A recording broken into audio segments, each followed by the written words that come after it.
नमस्कार, आप देख रहे हैं मिरर बुलेटिन। मैं हूं आपके साथ प्रिया पांडे। आइए रुख करते हैं अब तक की बड़ी सुर्खियों पर।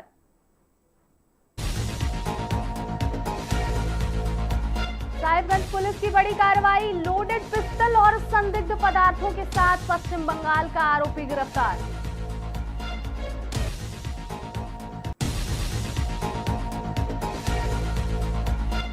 झारखंड में सुरक्षा एजेंसियों की बड़ी कामयाबी, 1 करोड़ का इनामी नक्सली मिशीर बेसरा हुआ गिरफ्तार।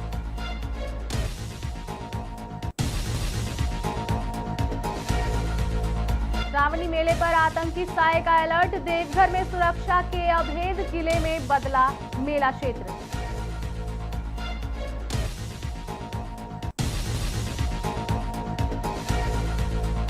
झारखंड में अगले 48 घंटों तक बरसेंगे बादल, कई जिलों में भारी बारिश की अलर्ट।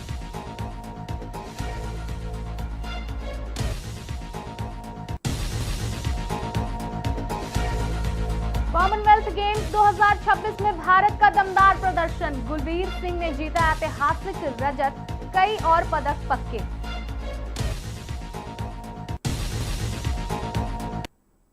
अब बढ़ते हैं विस्तृत खबरों की ओर। पहली खबर साहिबगंज से आ रही है, जहां साहिबगंज जिले की बरहवा थाना पुलिस ने अवैध हथियारों और संदिग्ध पदार्थों के खिलाफ चलाए जा रहे अभियान के तहत बड़ी सफलता हासिल की है। गुप्त सूचना के आधार पर की गई कार्रवाई में पुलिस ने एक व्यक्ति को देसी लोडेड पिस्टल और 2 अलग अलग रंग के संदिग्ध पदार्थों के साथ गिरफ्तार किया है। बरामद पदार्थों की वास्तविक प्रकृति का पता लगाने के लिए उन्हें फॉरेंसिक जांच के लिए भेज दिया गया है, जबकि आरोपी के खिलाफ आर्म्स एक्ट के तहत प्राथमिकी दर्ज कर आगे की जांच शुरू कर दी गई है। पुलिस के अनुसार प्रारंभिक पूछताछ में आरोपी ने मामले में अपनी संलिप्तता स्वीकार की है। हालांकि बरामद संदिग्ध पदार्थों की पुष्टि फॉरेंसिक रिपोर्ट आने के बाद ही हो सकेगी।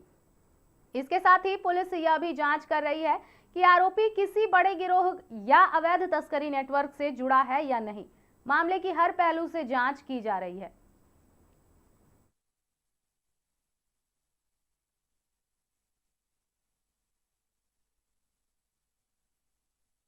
व्यक्ति देसी पिस्टल के साथ और कुछ संदिग्ध पदार्थ के साथ वो बंगाल से बरहवा की ओर आ रहे थे, जिसके आधार पर थाना प्रभारी सुमित कुमार सिंह, एएसआई जलेंद्र रजक के साथ एक छापामारी टीम का गठन किया गया और फुटानी मोड़ के पास चेकिंग लगाया गया, जहां पर उस संदिग्ध व्यक्ति को चेकिंग करके पकड़ा गया तो उसकी तलाशी ली गई। तलाशी के क्रम में उसके पास से एक देसी पिस्टल बरामद हुआ जो 5 राउंड लोडेड था और उसके साथ 2 संदिग्ध पदार्थ जिसके बारे में अभी तक कुछ पता नहीं चल पाया है।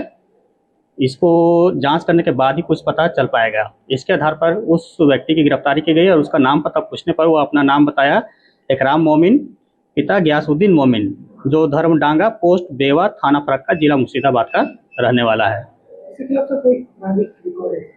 अभी उसको जांच किया जा रहा है आईसीजीएस वगैरह में और संबंधित बॉर्डरिंग पीएस है, वहां से ही पता किया जा रहा है। पता चलने पर उसका खुलासा किया जाएगा। मंशा के बारे में अभी कुछ वो स्पष्ट बताया नहीं है और इसके संबंध में इससे पूछताछ की जा रही है। जब बताएगा तो बताया जाएगा। 5 राउंड लोडेड देसी पिस्टल और एक गुलाबी रंग का पाउडर जैसा संदिग्ध पदार्थ, एक सफेद रंग का पाउडर। झारखंड पुलिस और केंद्रीय सुरक्षा एजेंसियों को नक्सल विरोधी अभियान में एक बड़ी सफलता मिली है। प्रतिबंधित भाकपा माओवादी के सेंट्रल कमेटी सदस्य और 1 करोड़ रुपए के इनामी नक्सली मिशीर बेसरा को संयुक्त अभियान के दौरान गिरफ्तार कर लिया गया। इस कार्रवाई को राज्य में नक्सल नेटवर्क के खिलाफ अब तक की अहम उपलब्धियों में से एक माना जा रहा है। जानकारी के अनुसार गिरिडीह धनबाद सीमावर्ती क्षेत्र में खुफिया सूचना के आधार पर झारखंड पुलिस और केंद्रीय सुरक्षा बलों ने संयुक्त विशेष अभियान चलाया। अभियान के दौरान सुरक्षा बलों ने मिशीर बेसरा को दबोच लिया। उसके साथ मोछू, सौरभ उर्फ गौरव तथा 2 ग्रामीणों को भी हिरासत में लिया गया है। सभी से विभिन्न नक्सली गतिविधियों और संगठन के नेटवर्क को लेकर गहन पूछताछ की जा रही है। सुरक्षा एजेंसियों के मुताबिक मिसिर बेसरा लंबे समय से फरार चल रहा था और उस पर झारखंड सहित कई राज्यों में माओवादी संगठन की गतिविधियों का संचालन, नए कैडरों की भर्ती, लेवी वसूली और नक्सली हमलों की साजिश रचने के आरोप हैं। उसके खिलाफ कई गंभीर मामले दर्ज हैं और वह सुरक्षा एजेंसियों की मोस्ट वांटेड सूची में शामिल था। हालांकि सुरक्षा एजेंसियों ने अभियान से जुड़ी कुछ जानकारियां फिलहाल गोपनीय रख ली हैं। अधिकारियों के अनुसार पूछताछ पूरी होने के बाद मामले से जुड़े अन्य महत्वपूर्ण खुलासे किए जा सकते हैं।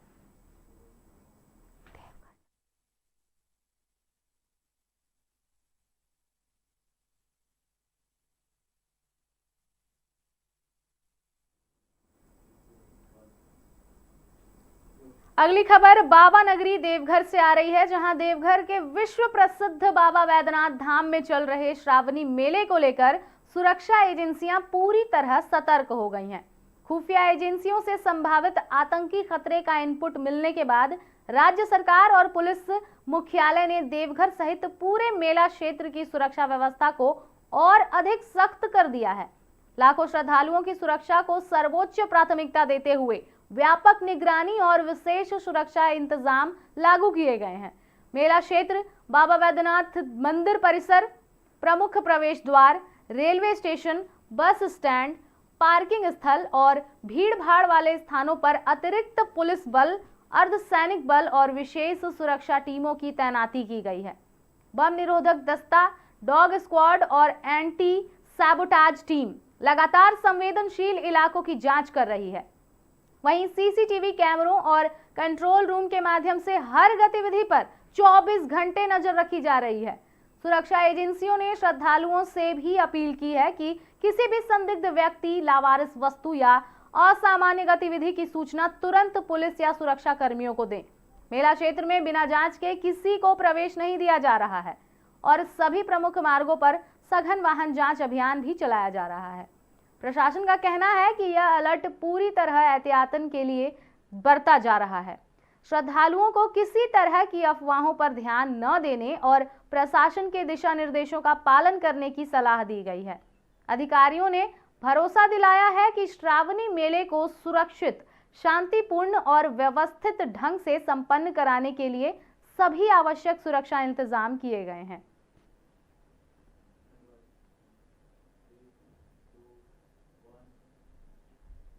अगली खबर झारखंड के मौसम से जुड़ी हुई है। जी हां, झारखंड में मौसम ने एक बार फिर करवट ले ली है।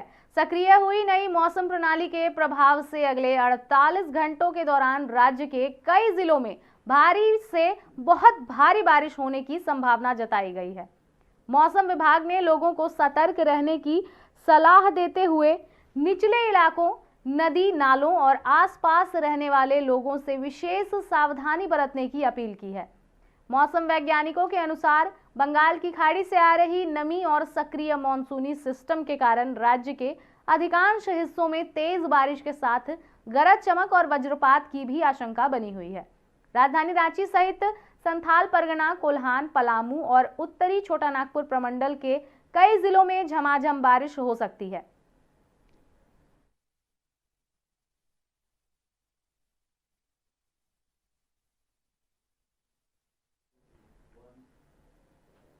अगली खबर खेल जगत से है, जहां कॉमनवेल्थ गेम्स 2026 में भारतीय खिलाड़ियों का शानदार प्रदर्शन लगातार जारी है। एथलेटिक्स, बॉक्सिंग और वेट लिफ्टिंग में भारत के खिलाड़ियों ने दमदार खेल दिखाकर देश के पदकों की झोली भरनी शुरू कर दी है। इसी कड़ी में एथलीट गुलवीर सिंह ने पुरुषों की 10,000 मीटर दौड़ में ऐतिहासिक रजत पदक जीतकर भारत का गौरव बढ़ाया है। ग्लासगो में आयोजित इस मुकाबले में गुलवीर सिंह ने शुरुआत से ही शानदार लय बनाए रखी और अंत तक कड़ी चुनौती पेश करते हुए दूसरे स्थान पर फिनिश किया। उनकी इस उपलब्धि को भारतीय एथलेटिक्स के लिए बड़ी सफलता मानी जा रही है। खिलाड़ियों, खेल प्रेमियों और देश भर से उन्हें बधाइयों का सिलसिला जारी है। वहीं बॉक्सिंग और वेट लिफ्टिंग में भी भारतीय खिलाड़ियों का दबदबा कायम है। दोनों खेलों में कई भारतीय खिलाड़ी फाइनल में जगह बनाकर अपने पदक पक्के कर चुके हैं।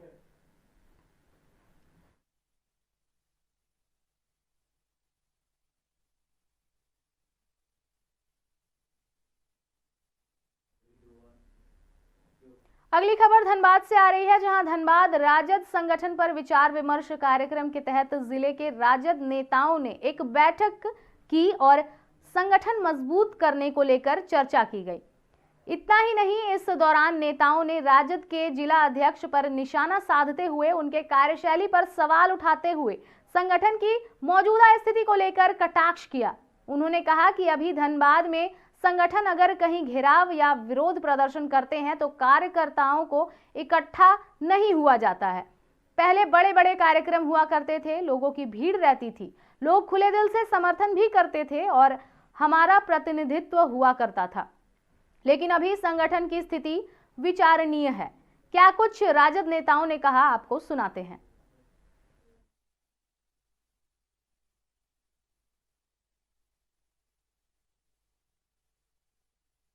देखिए, आज हम लोगों ने संगठन को मजबूत करने के लिए राष्ट्रीय जनता दल की एक बैठक बुलाई थी, जिसमें सभी को निमंत्रण दिया गया था। सभी को कहा गया था कि आप इस बैठक में आकर के संगठन को मजबूत करने हेतु अपना विचार जो है रखें, यानी प्रकाश डालें।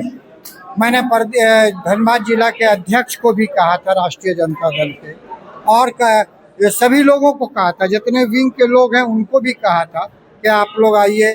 जिला की कमेटी को भी कहा, प्रखंड के लोगों को, अध्यक्षों को कहा, पंचायत तक के लोगों को कहा कि आप लोग आइए और यहाँ अपना संगठन मजबूत करने हेतु सीनियर से, जो हमारे बुजुर्ग यहाँ बैठे, रामाधार यादव जैसे लोग, तारकेश्वर यादव जैसे लोग, हातिम अंसारी जैसे लोग, राम बाबू एडवोकेट जैसे लोग, माने ये लोग, ये RN सिंह जैसे लोग, ये लोग बहुत इम्पोर्टेंट थे। इन लोगों से अनुभव मिलता है। तो ऐसे लोगों से कहा कि आकर के कैसे संगठन को चलाना है, कार्यकर्ताओं के बीच में जोश कैसे भरना है, ताकि वो धरातल पर मजबूती के साथ राष्ट्रीय जनता दल को मजबूत। अगली खबर बागमारा से आ रही है, जहां बागमारा थाना क्षेत्र के गोमो रोड हरिना बाजार में जमीनी विवाद को लेकर मारपीट का मामला सामने आया है। प्रेस वार्ता कर स्निग्धा कुमारी और उनके पति संतोष कुमार सेठ ने आरोप लगाया कि 26 जुलाई को उनकी जमीन पर दूसरे पक्ष द्वारा निर्माण कार्य शुरू किया गया था।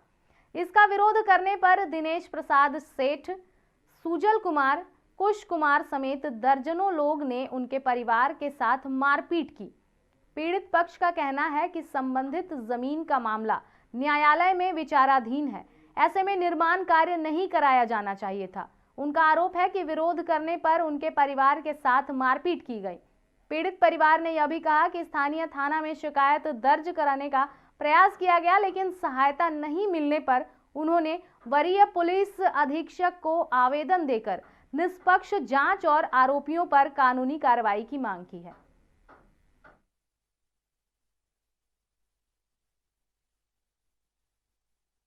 हम लोगों के साथ क्या है कि मारपीट हुई है मेरी और मेरी बच्ची के साथ।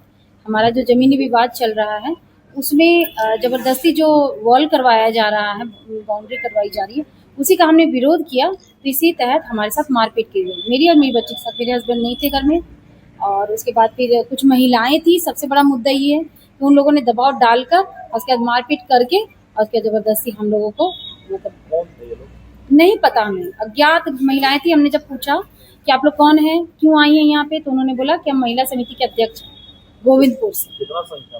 वो लोग कम से कम 6-7 लोग थे।